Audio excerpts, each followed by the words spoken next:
चला तर आज आपण झणझणीत अशी तिखट पिठाची पुरी बनवूया. त्याच्यासाठी 2 वाट्या बाजरीचं पीठ, अर्धी वाटी चणा पीठ, कोथिंबीर, तीळ, लाल मिरची पावडर, धना पावडर, जाडसर लाल मिरची, ओवा, जिरं, धना पावडर, मीठ, बीट, मिरची, लसूण आणि अद्रक. बीट किसून घेऊ.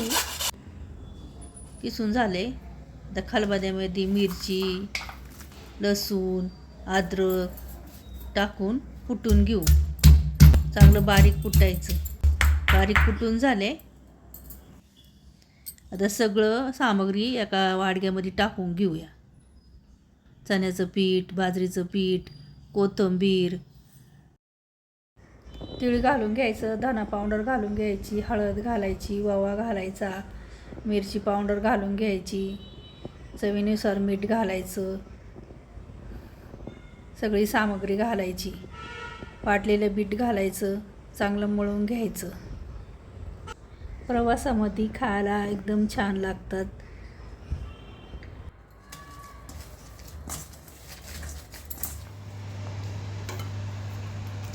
एक कागद घ्यायचा, त्याला असं तेल लावायचं, छोट्या गोळ्या करायच्या, त्या कागदावरती ठेवायच्या आणि तेल लावायचं जरा त्याला आणि अशा पातळ थापून घ्यायचे. एकदम पातळ थापायचे, जाड ठेवायचे नाही. जाड ठेवले तर 8 दिवस टिकणार नाही. असं पातळ असं थापून घेतले, तेलामध्ये सोडायच्या. बारीक गॅसवरती तळायच्या. बारीक गॅसवरती चांगल्या तळून निघतात, जेणेकरून ते 8 दिवस टिकल्या पाहिजे.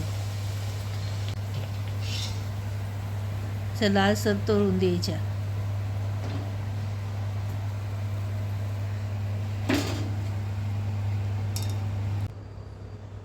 एकदम चविष्ट लागणारी बिटाची पुरी करून बघा.